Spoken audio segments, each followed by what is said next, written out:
All right. We are good and live. Thank you so much for joining us again, Mary Robinson from Merrill Lynch. We've had the pleasure of having her share some information in terms of some of the basics in terms of investments. And I know a lot of ladies were engaged during that conversation to really understand a little bit about just kind of getting started, how to evaluate things, how to understand whether it's a mutual fund, whether you're looking at stocks and so forth. And so we want to continuously be able to dive deeper. But I thought that this was a really good conversation for us today, simply because we've talked a lot about real estate investing. And so when we think about real estate investing, most people are thinking about owning a piece of property. So people are saying, I got to save up X amount of dollars just for the down payment, maybe for the cash reserves that are required by the financial institution, or, oh my goodness, all the repairs that are needed for this property. And then you got to think about all the work of being a landlord and actually staying on top of tenants and making sure that they pay.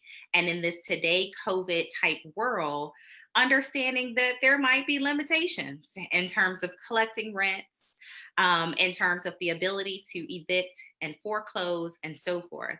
And so all of those may make being a landlord a little less attractive for some people. But also maybe you'll say, I have a property and I want to look at other ways to invest in real estate. And so REITs are simply real estate investment trust. And so we have Mary with us today to tell us a little bit more about what they are, how to see if they're appropriate for you, and then also just to see if it makes sense for this to be a part of your investment portfolio. So thank you once again, Mary, for joining us today. And I'll turn things over to you. Awesome. Thank you, Rosalind. So just to get started, I want to explain to you guys how REITs work. So the basic concept behind a REIT is that a company pulls capital together from multiple investors or resources to purchase real estate assets under one large trust. So that's where you get the letters Real Estate Investment Trust, REIT.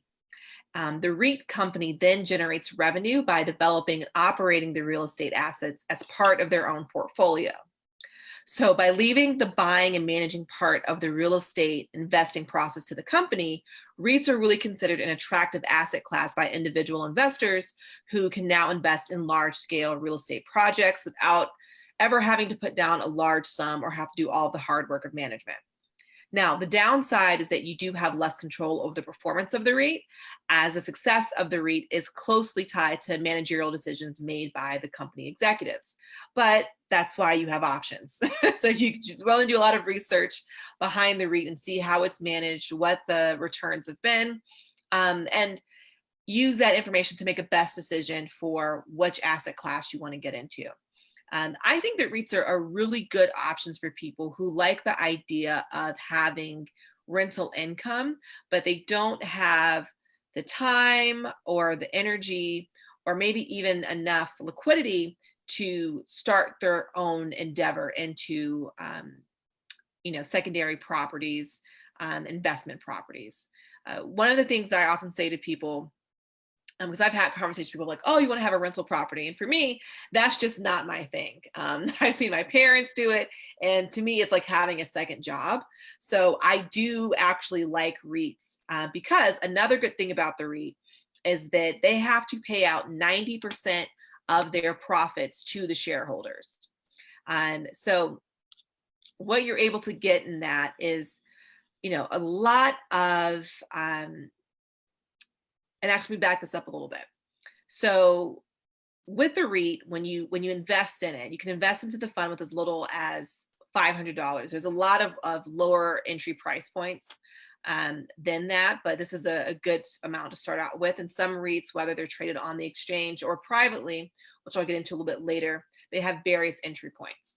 Now, one benefit of the REIT is that it does really entice total return potential, because by law, REITs have to pay at least 90% of taxable income to shareholders, and it's not uncommon to have at least a 5% dividend yield or more.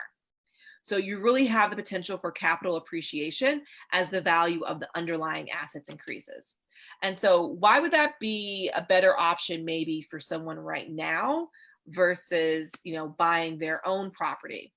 I think that's probably a question that you would probably be asking if I were you. Why should I put money in a REIT today versus just, saving up and putting money into a property? So I did pull some numbers before this meeting, just some economic data on what we're seeing happening in the market and economy. And according to Pew Research, 2.6 million more young adults are living with the parents than before the COVID crisis. So this is another reason to expect downward pressure in rents. As Rosalind already stated, you also have the lack of an ability to enforce evictions on people. So you could potentially have someone who's not, someone that doesn't have the capacity to pay rent, and you're not able to actually kick them out and bring in someone else who could. But what we're also seeing is some strong spending on home improvement.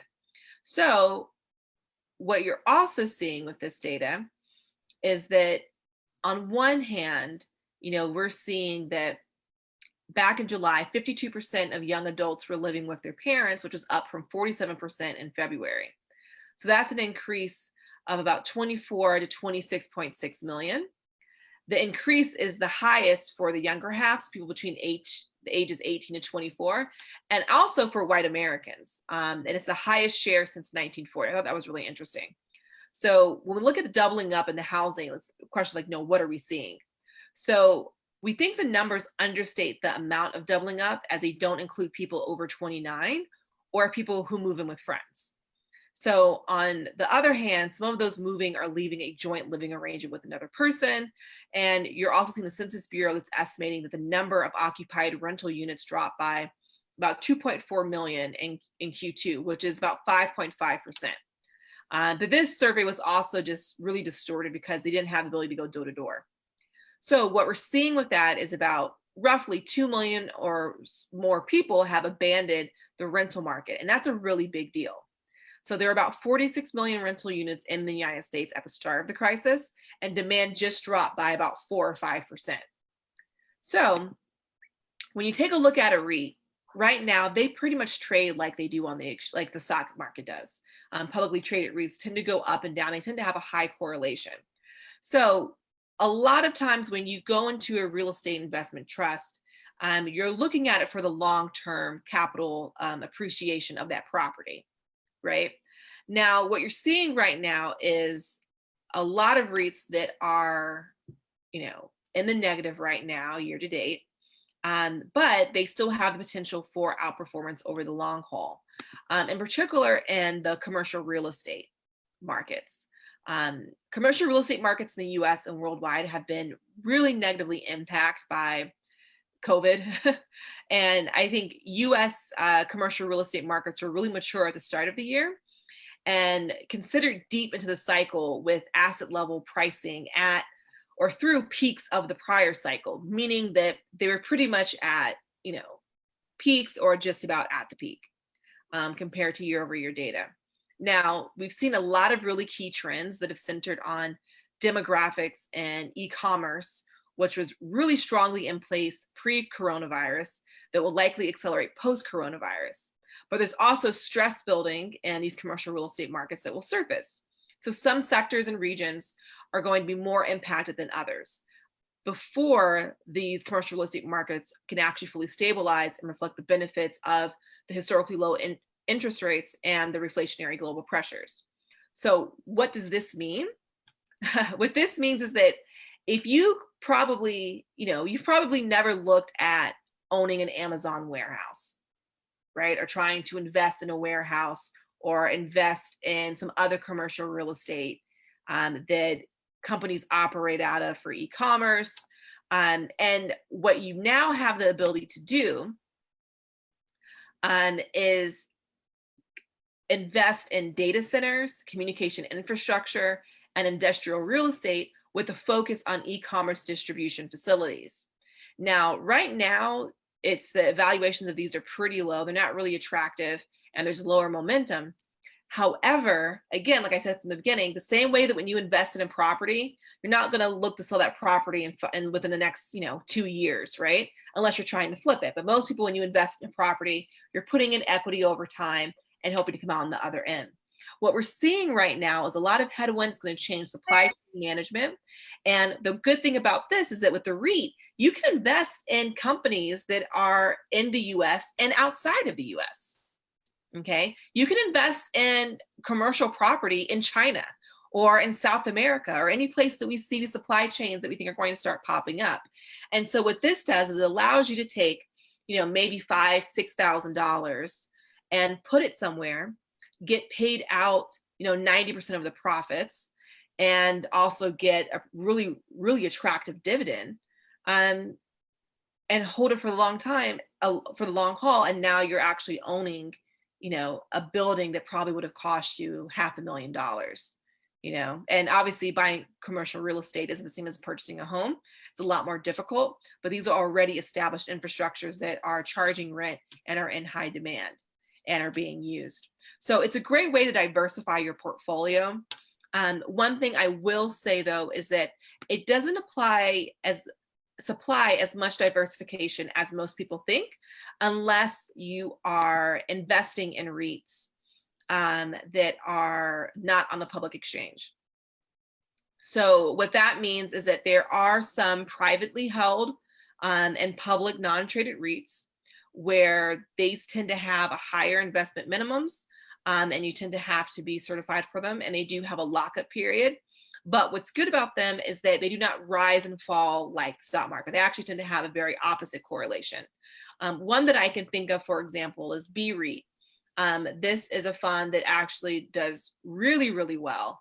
But there is a lockup period for an extended period of time, about I think 4 or 5 years. But because it's privately held, you're not going to see the drops in it because the money's pretty much locked up. Once people put in, they can't pull it out. And so what's nice about this is that this company owns properties like the Bellagio in Las Vegas, and other large, public commercial real estate that you can actually invest in. And now you can say, hey, I own a piece of that. So I think it's really interesting. And, again, there's just a lot of opportunity to really dabble in different things that you probably wouldn't have had the ability to do on your own. So yeah, I don't know. I can go through the pros and cons of REITs too. I think that would probably be very helpful. I think the biggest advantage of REITs is that individual investors are able to access profits from real estate without having to own, operate, or finance them, right? Like I was saying with the warehouses, the average person can't just go and set that up on their own, right? But you can spend, a few $100s, and now you can own a piece of the Amazon warehouse. And then of course you also have that really enticing total return potential. And then you also have liquidity, right? So when it comes to having a home or a property, it's great, but you can't pull money out of that, at a moment's notice. Okay. If you have a home and let's say you get into an unfortunate situation where you need a lot of cash, if all of your equity and value and net worth is tied up in that home, you're going to have to sell that home and go through that whole process before you can actually get the money. So what's nice about REITs is that you do have that liquidity where you can buy and sell them on an exchange.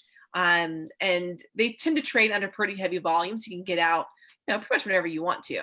Another thing I want to note too is that when it comes to REITs, their return potential compared to the S&P 500.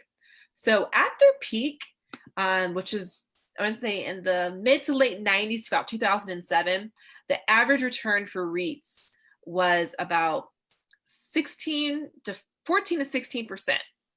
Okay. Right now, over a long time period, say that over the 20-year period, starting from today going back, the average return for REITs is between 10.5 to 11.1%. Whereas the average return for real estate is about 6 to 12% leveraged. Okay. So again, something to think about. Now this takes me to the drawbacks of it. For starters, most REITs, they pay dividends, which I talked about earlier, being very attractive, but these dividends aren't typically considered qualified dividends. So they're taxed at a higher rate. And this is something that you really want to pay attention to if you own REITs and a taxable brokerage account. You can hold REITs in a tax-advantaged Roth IRA account. And I actually do encourage REIT investment holdings in 401ks and retirement accounts for this reason, because they are taxed at a higher rate. Now, another con is that REITs can be sensitive to interest rate fluctuations, and rising interest rates are bad for REIT prices. Right now, we are generally in a rising interest rate environment. So in general, REIT prices and treasury yields have an inverse relationship. When one goes up, the other goes down, and vice versa.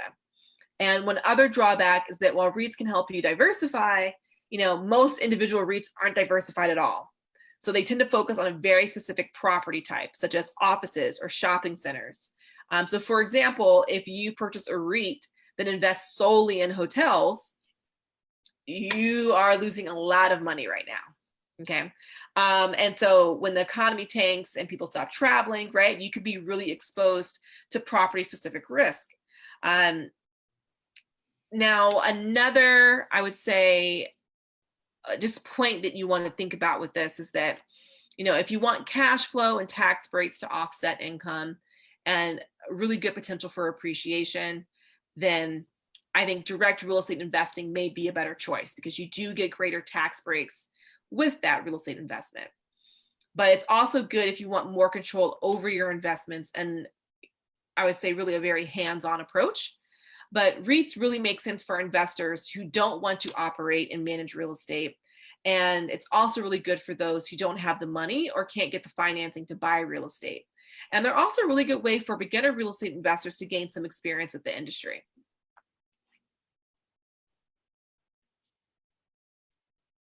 And that's that. I think it's great information, because I think oftentimes we're of the mindset that owning real estate means saving for a down payment.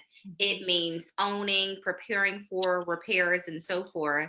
In terms of REITs, what would be a minimum investment? So if we're, buying $100,000 home, you may have to come up with $5,000 or so. And so incrementally more if we're talking a larger home, especially if we start talking commercial real estate. But if we were just simply talking about, I want to start and do an initial investment in a REIT, what would be a minimum investment that people would think to have on hand? Yes, I would say that if you're using, it depends what you're using it for. So if you're using it to diversify your portfolio, or to add it as a part of your investment portfolio, I would really say no more than 3% if you're just getting started. I'm really underweight REITs right now just because of the rising interest rate environment. So particularly if it's a publicly traded REIT, this is something that you want to have for the long haul. And it also depends on what type of REIT you're invested in. So if you're invested mostly in, data centers or warehouses, then, I think 3 to 4% is probably a good amount to put into that. That would count as like a real asset sleeve for your portfolio. But if you're looking at being a bit more risky, maybe, and saying, well, I'm going to buy, these residential property REITs, they're like, apartment complexes. What's the one I'm thinking of? Hotels, things like that, then you probably want to go and be maybe at like 2-3% of your portfolio, simply because they're going to be very volatile over the next couple of years. And I foresee there being a lot of losers in that space. And so, fortunately, when you are in a mutual fund, there's going to be a lot of companies. So if one falls off, and is no longer being held in that portfolio, then another one will just take more of the share of it. But you still just want to be cautious with it. So yeah.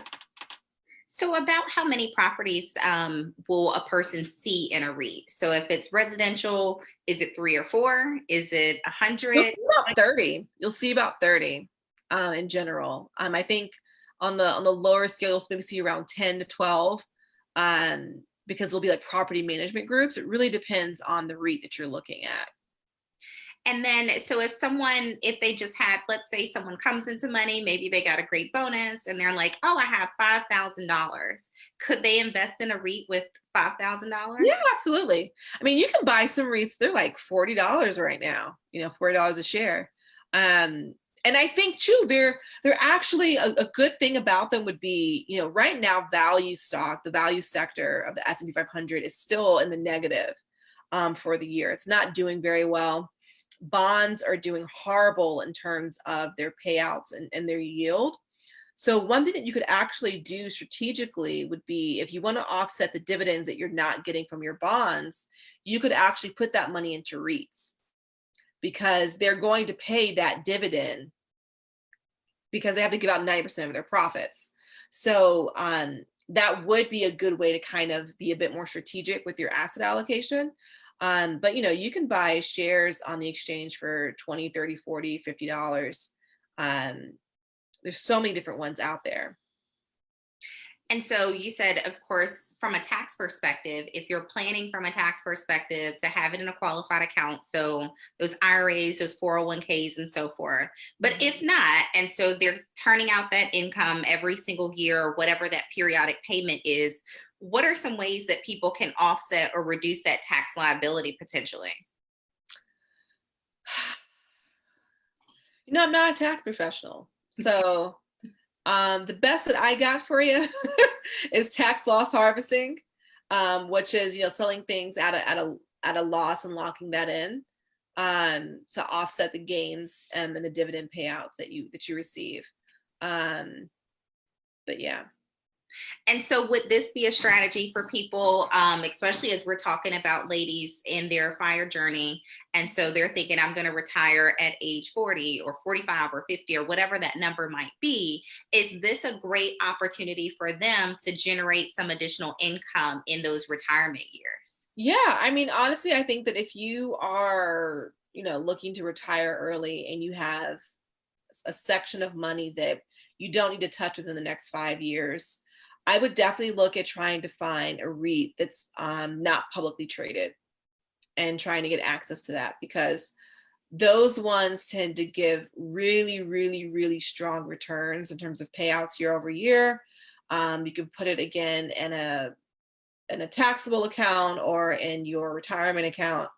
And what I like about them is that it does give that essence of true diversification, and it really does generate what I think most people are looking for if you're trying to say, hey, I want to retire and I don't want to worry about managing properties.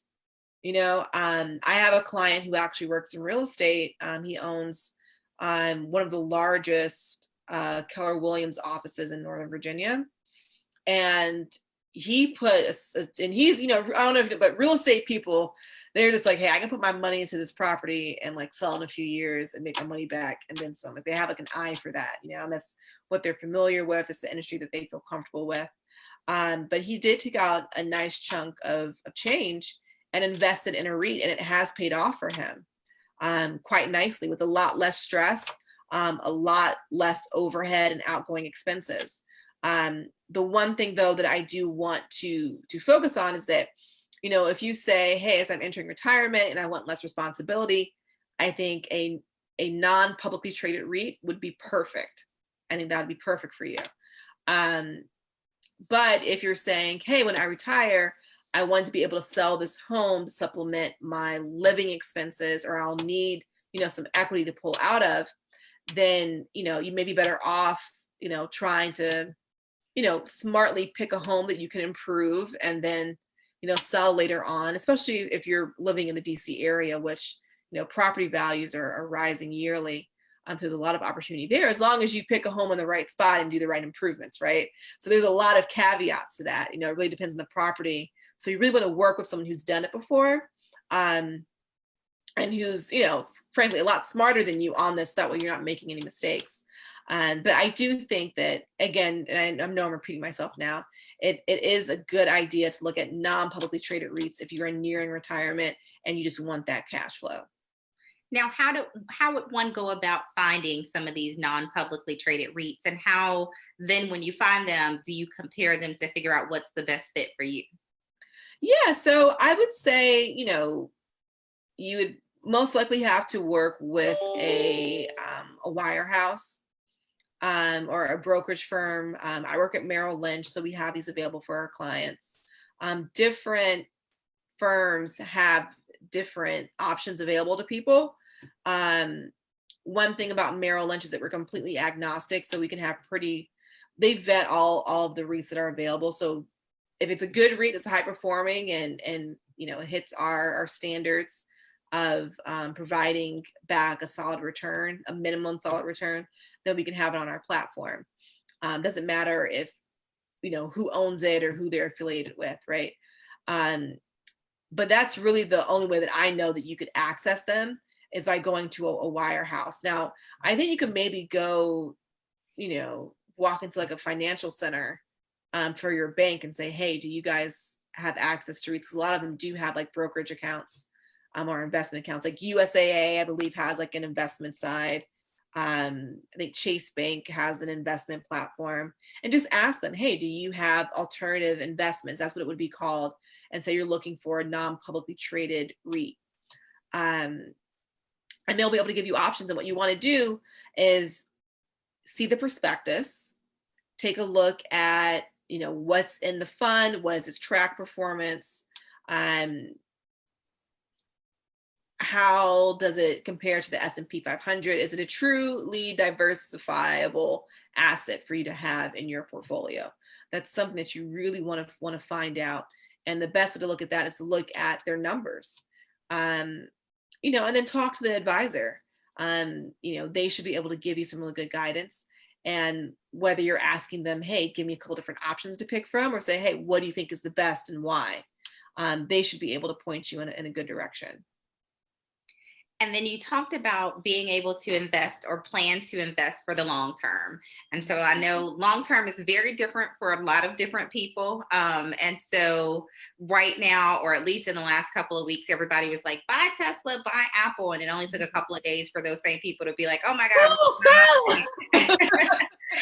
So understanding that there's going to be fluctuations and so forth, but one, how do you know when to get out? But two, in terms of being prepared for that lock-in period. And so a lot of times people aren't as familiar with necessarily having that. You are going to have to stay in this investment. You're going to have to ride the wave, and just don't look at it or have a drink when you're checking your returns that day, but understanding that there is a time commitment to this with penalties if you don't honor that. Right. And so what are some of those time commitments? What are some of those potential penalties? And then what options, of course, if someone says, oh, I just can't stomach it, can they get out and get some of their money back? Yeah. So, there's a couple different options here, right? And I think, too, this kind of goes back to, I think one of my biggest jobs as an advisor is to make sure my clients don't panic. And it's so hard when it's your money. It really is. I even have those moments when I see stuff dropping and I'm like, oh, should I sell? Should I sell? Should I not sell? Because you have so much more emotion attached to it. And I think from a scientific perspective, I read something that was like, if you were to lose $50, that feels worse than you winning 100. Like as good as winning $100 feels, you feel twice as worse losing 50. And that's just it's a mental thing. People don't like losing things. People don't like experiencing loss. And when it comes to real estate investments, you have to really think of it the same way that you would as a property, right? If you purchase a property and the neighborhood starts going, from sugar to shit about a year or two after you bought it, if you sell right now, then you're definitely going to lose money, right? Because the property value's gone down. Now, if there's a chance that, maybe they're building a rec center across the street or a golf course or something could happen and the value could go back up, then you want to hold on to it.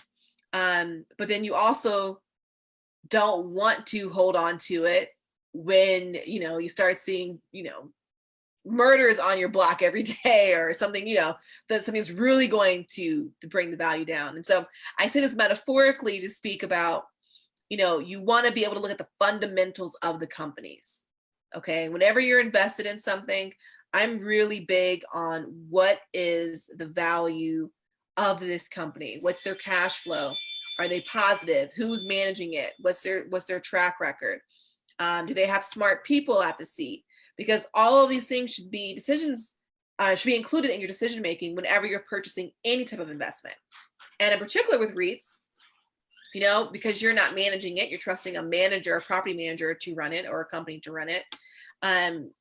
You do not have the ability to make decisions in the day-to-day on the management of that company. So you want to take a look at the valuations of the companies that are being held in the REIT. You want to, again, look at the performance of the REIT over time and use that to help you pick which one you feel best with. And then once you pick it, you want to stay in it and stay in it to, run through the course of a cyclical market, because, I'm sure real estate, it goes up and it goes down. It's based on demand. It's based off of, a lot of different factors. So I would say, if you have an advisor, talk to them, trust them to manage your portfolio. Hopefully their interests are aligned with yours in the sense of, I think that my clients have peace of mind in knowing that the more money they make, the more money I make. So I want them to make as much money as possible, and I want them to lose the least amount of money as possible. It's not based off of transactions of buying and selling. So when you have someone that it's even in their own best interest to make sure that you're doing good, you should sleep a little bit better at night, and knowing that your advisor's not being negligent by saying, no, we're not going to sell this today. We're going to hold on to it. But the good thing is that, let's say you get to a point where you can't stomach it and you don't like where it's going, or maybe there's been a change in terms of property management executives, things like that. If it is a publicly traded REIT, you can buy and sell that joker 3-4 times a day, or as many times as you want, as many trades as you want until 4:30. So you have that ability to get out of those. Now, if it is a privately traded REIT, it's once on a private exchange or a non-public traded REIT, it depends on the prospectus. Every option's different. So there's some I've seen that have 5-year lockup periods, some that have 10-year lockup periods. They will have 3, 4, 5, 6% expenses in terms of trying to get out of it early, or penalties that could be pushed at you. But the thing about those type of REITs, though, is that when you invest in them, or before you invest in them, you tend to have to be a qualified investor. So that means a couple of different things. Either you're making a certain amount of money each year, or you have a certain amount in your net worth that's liquid. And so by you having that, they're saying, okay, if you're this much liquid, then this piece should only be such a small piece of your portfolio that you have enough liquid assets to pull from before you pull from here. And so again, this is where it goes into portfolio construction and making sure that you have long-term buckets of money and short-term buckets of money. Whenever you invest, you want to say, hey, I know I'm not going to need to pull money from this account for at least 10 years until I retire. So everything in this account should be able to stay wherever I've put it for the next 10 years. Okay. If you have short-term money that you put into a REIT, that's probably not a good idea. Okay. You maybe want to go buy some Tesla stock with that, right? Do some day trading. Because that's just not in your best interest. Also from a taxable perspective, long-term capital gains tax, short-term capital gains tax, you always want to go for the long term. So you want to hold it for at least a year and a day. So yeah, I think I had all the answers. Yes, I think that is really good stuff. I think at the end of the day, when we think investments, oftentimes when there is a hot stock at the moment, we see mass bad stock recommendations. And Yeah. people are quickly telling you, you need to invest in this, you need to invest in that. And we really don't get a good concept in terms of asset allocation, which is key. And so to be able to talk through what is a key asset allocation, but to understand what that means. And so oftentimes our biggest investment may simply be our company's retirement account. And so you may or may not have as much freedom in terms of what are the investment options and if something like a REIT would even be available within your current retirement account or work. But if you have outside assets, to have someone to talk through and say, is this an acceptable investment for me? I mean, should you invest all of your free cash? Probably not. Yeah. Right. Right. But as we talk about not only diversification, but also your income needs, also your risk tolerance, and so forth, it's a great option to know what else exists out there. And I always say, know what exists out there before someone just recommends it. So you have the opportunity to talk through a little bit and say, what are REITs? Because you don't want to just walk in and someone says, let me show you an annuity, let me show you a REIT, let me get all of your money and sign here. So you can ask a few intelligent questions, and then you can even push back and say, well, I don't necessarily want to put 20% of my money here. Perhaps I only want to put 5% or what have you. But to give you enough information to strengthen your conversations as you're talking to an advisor, whether that be a one-time point in time type conversation or an ongoing, because hopefully over time, as you're working with someone, you're evolving those conversations. Your net worth is growing, your liquidity is growing, your education, most importantly, is growing. And so you have a better understanding of your needs going forward. But in addition to having a better understanding of your needs, you're having a better understanding of what's out there and in the marketplace. And sometimes we miss out on investment opportunities simply because we don't know what's in the marketplace. And sometimes it's because we're working with people who don't even know what's in the marketplace either. So it's really key to understand that piece and be able to ask the correct questions. Yeah. And so, And one thing, can I add to that too? Mhm. Is that I talk about this often, of where your 401k is a great vehicle to save money. Okay, it's a great savings vehicle. It's pre-tax savings. You get an employer match. It's phenomenal, right? You don't even think about it. It's mindless if you do it right, right? But it is not necessarily the best investing vehicle. The reason for that being is that your 401k tends to be very limited in the investment options that you have. Now, if you're someone, and I've met a number of people who have rolled over, their old 401ks into their current company plans, because a lot of plans do allow that. But what you also have the ability to do is roll it out of that plan and put it into an IRA. Now, when you do that, you have to take a look at the fact that there will be higher investment expenses associated with this, but hopefully these expenses offset the return that should now be augmented, because now you have a whole universe to select from. And what you could select from could be a REIT, which you can hold some of these privately traded REITs within a 401k. Within an IRA. And so what's nice about that is that you can't touch it until you hit a certain age anyways.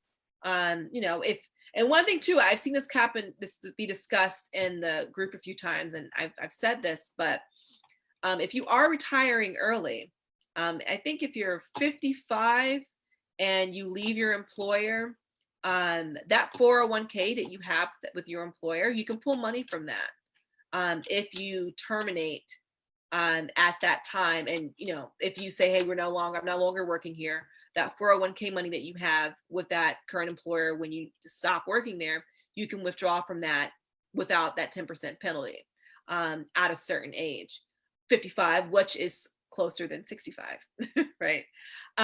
So you do have that option available, of rolling money. You have that option available, which is being a good reason to roll old money into your 401k. Keep rolling 401ks into each other, so that way you can pull from that if you decide to retire early. But you can always roll 401k money into an IRA, get a very aggressive, set of funds that you're invested in, whether it's individual stocks or it's ETFs or mutual funds, whatever you decide upon, right? And then roll that back into your 401k at a certain period of time, because those things, you can always roll money into an IRA and then roll an IRA back into a 401k. There's no penalty for doing that. So just know the options that are available, because there are plenty of avenues that you can use to invest in REITs. And you may actually have a REIT in your 401k and not even know it, as an option available to you, which I think right now would be a great option to select versus going more into bonds, because bonds are paying trash right now, honey. Bonds are dead, right? I saw something that said the 60-40 portfolio is dead. We've been saying that here at Merrill for about 2 years in terms of the income that it produces from that bond piece. So, that was before, COVID hit the fan here. So it's something that you definitely want to be mindful of. Catherine does say this was very good information. She's never heard of a REIT, so she has some homework to do. And I think it's great because oftentimes we are not exposed to certain things. And so we're on this very narrow road to wealth, not understanding that there are so many options out there in the universe that can provide us everything from income to stability. And so we'll keep adding on some of these as well, because sometimes it's as simple as no one told you. And so you're only investing in these couple of things. And so mind you, people were out there saying Apple stock, Tesla, and so forth. Well, these same people who are so-called, day traders and experts and so forth that are giving these horrible stock recommendations, they're not really giving you true concepts of how to diversify and truly grow your wealth. They're just giving you 3 or 4 stocks to go out and buy. And then don't tell you when to sell. Exactly. They never listen to anyone that tells you to buy something that won't tell you when to sell it, because unfortunately, they're going to tell you to buy it and run away. Yeah. And then you're going to hold something. And by the time you sell it, because oftentimes it's individual investors. So there's institutional investors, which are big organizations, individual investors. Oftentimes individuals will underperform simply because, one, there's the emotion. And so it's hard I manage money, but when you look at my money versus someone else's money, it's a lot easier to be strategic about their money versus your own. But oftentimes people buy higher. So most people bought at the very peak. So as Apple was getting hot and they're like, oh my God, they're about to split tomorrow. And in reality, they had already missed the actual date. So a lot of people bought when it was high. And in the last few days, I've seen all this rumble about, oh my God, it's so low, I'm going to sell. So you literally did the exact opposite of basic trade knowledge. So you bought at the highest and sold at the lowest. You should have just given me that money. And at least I would have said nice things to you. So, so it's always good to really have some of these strategies in mind. And sometimes the lockup period is actually to your benefit, because it keeps you from responding in an emotional manner to those swings that we expect in the marketplace. We expect that things are not always going to be rosy and things are going to change. The market is going to change. The market will evolve and so forth. So we know that these things are going to occur, but you want to be prepared for them as well. Jennifer has a question. She said she thinks she missed it, but do we have a favorite EFT? Now, we're not talking EFTs today. We're talking REITs. Were you talking about REITs, Jennifer? And I'll give her a minute to respond. But we did talk about a couple of REITs. And so in terms of the public and the privately traded, do you want to kind of name a few that people might be able to do some investments with, or maybe some places where they can go do some research? Give me 2 seconds. And do have some. Because I'll tell you, we try not to make recommendations here, because recommendations really should be customized to the individual. So we want to really, oh, she said yes. So in terms of REITs, she said, oh, so it's more so Jennifer, there are differences between publicly and privately traded REITs, not the EFTs. EFTs are going to be a tad bit different. We did have a conversation about EFTs not too long ago. I'll tag you in that later. But in terms of like some of your favorites from a private and from a public perspective, and understand that these are going to be very different depending on your personal situation. I'll make sure that Mary is tagged in the video as well, so you can reach out to her and kind of have a one-on-one to see what fits. Because of course there are REITs we talked about that are residential. So if you're looking for residential investments, we want to have a conversation there. If you're looking for something more in the commercial space, to have a conversation there. And then of course there are REITs that are also international. So if you say, hey, I just think the next big thing is going to be somewhere over in Asia or whatever it might be, then you can have a conversation and kind of look into some REITs that really fit your profile there as well. So you definitely want to be able to customize it. But I always say when you're going into these conversations, to have a little bit in mind in terms of what you're looking for. Is it a time horizon? Is it a certain risk tolerance? Is it a certain geography that you're looking for? Is it a certain type of real estate that you're looking for as well? So Jennifer, let me know if that answers your question as well. Yeah, I think I can come back and share with you guys. So one I can say is that a REIT that I like that's privately traded is the B REIT. And you can actually go to their website.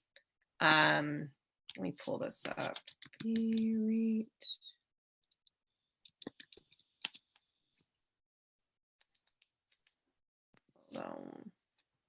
And then from a privately held perspective, you may be limited depending on where you go. So not everybody might have access to certain REITs.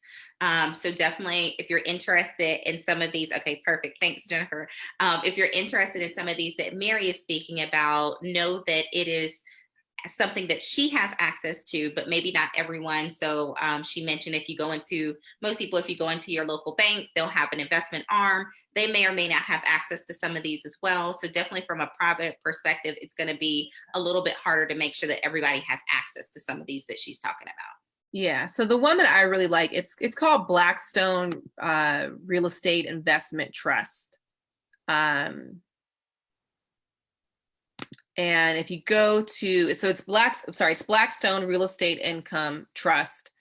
And it focuses on providing income. Their distribution is about 5.91%. And there's a prospectus. If you go to their website, we can get a lot of information on them, as well as literature and risk factors.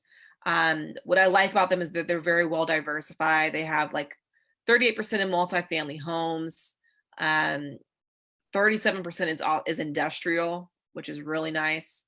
You got about 15% in net lease, 6% in hospitality. That's what I really like, that small sleeve in the hospitality industry. And they have an even smaller sleeve in retail.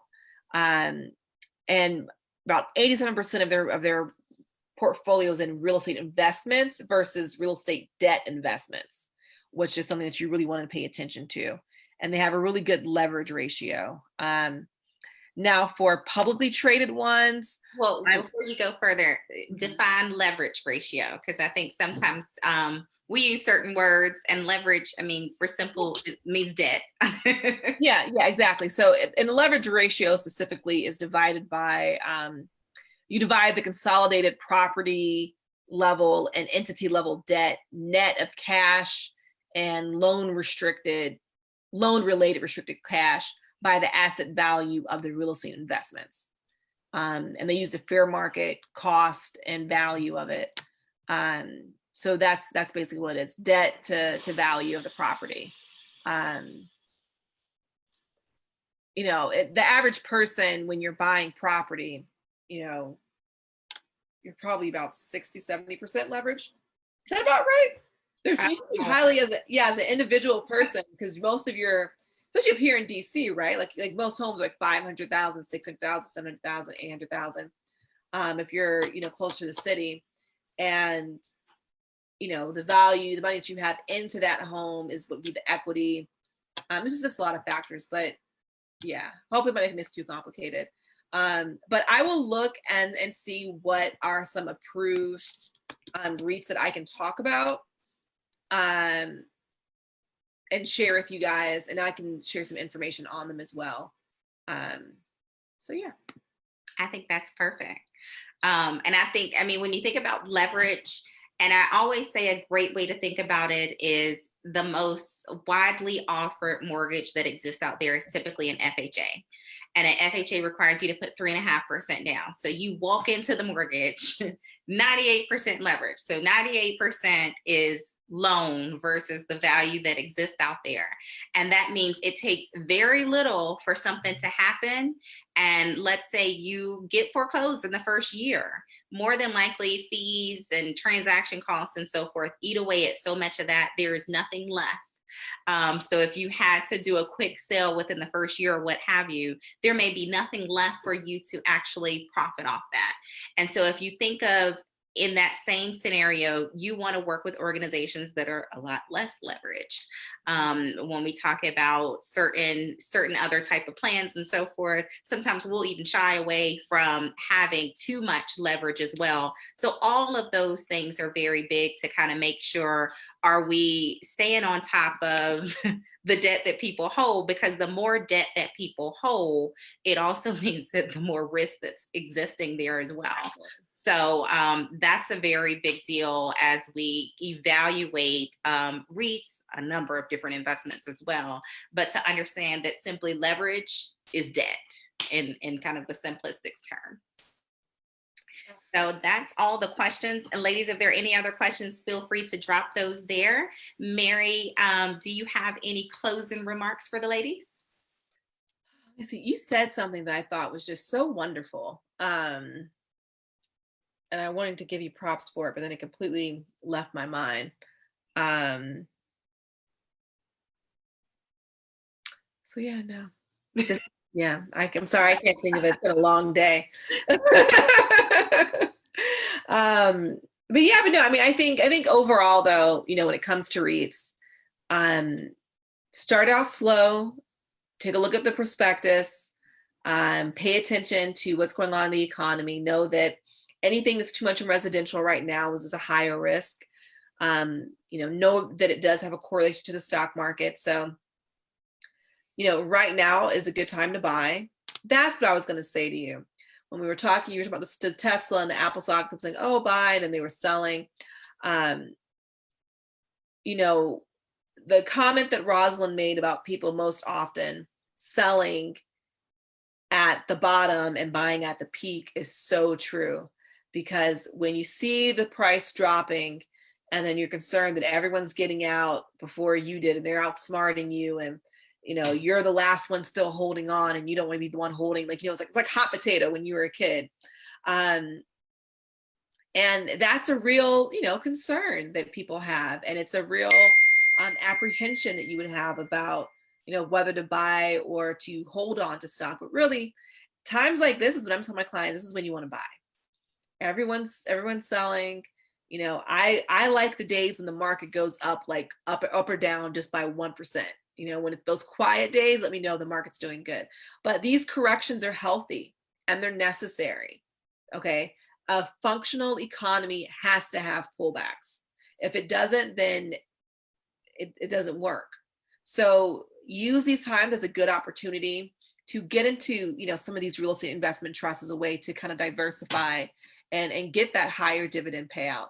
Put this into your 401k, play around with it. And by play around with it, I mean, talk to someone, a professional. You should have a 401k plan advisor that you can speak with and say, hey, what's the performance of this?